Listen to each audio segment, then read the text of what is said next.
So I'm making a video on this. I think essentially the Djokovic fallout is nothing more than a Rio Tinto scam. I think the company that was essentially going into Serbia and having the Serbian government expropriate the land so they can get in there and mine the lithium for cheap to next to nothing without actually giving money to the property owners is nothing more than what's driven behind this, I think, primarily. I think it's the primary driver.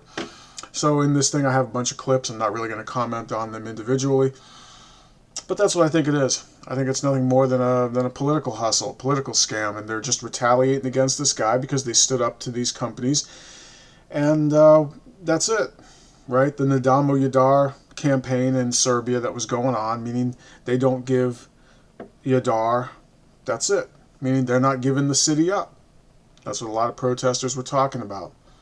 And this is nothing but a result of that, in my opinion, because nobody was talking about Djokovic much until, like, what, mid-December, when Djokovic came out and spoke out about this. Now all of a sudden he's on the shit list. Right. So that's my opinion. I think there's a lot of evidence to prove that it's very likely the reasoning behind it. Another thing I'll comment a little bit on is some of the migration laws in Australia, like Migration Code 116. It essentially it gives them a lot of discretion in terms of who they let into a country and who they can kick out for whatever reason they want. Basically, they say under that code that any person in the country on a visa must be a person who does not disrupt the good order of an Australian community. So let's define what good order means. Nobody knows what it means. It could mean anything to you, right? What's a good order? You can make it up as you go along. I wouldn't go to Australia anymore.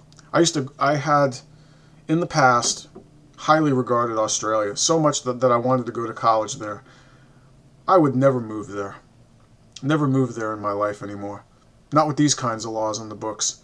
So guess what? If they want to do in their own country what they're trying to do to Serbian people, they can do what? They can come and see me. I could buy some property out in the country somewhere, and then they can come by and say, oh, we think this guy, because he made a few political statements on YouTube, we think he's against the good order of the community, so let's expropriate his property or make him sell it off dirt cheap, and then we'll get all the goodies.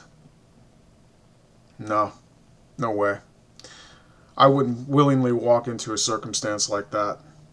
That's too dangerous and too uncertain, and it just opens the door for too many criminal acts under the guise of legality.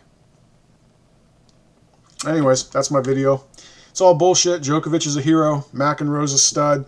Some of the other players siding with the companies and the corporations and all that, and kind of being on the fence. You guys are going into poodledom territory, starting to look like a bunch of corporate poodles. Don't be a poodle, bitch. Be a real human being. Peace.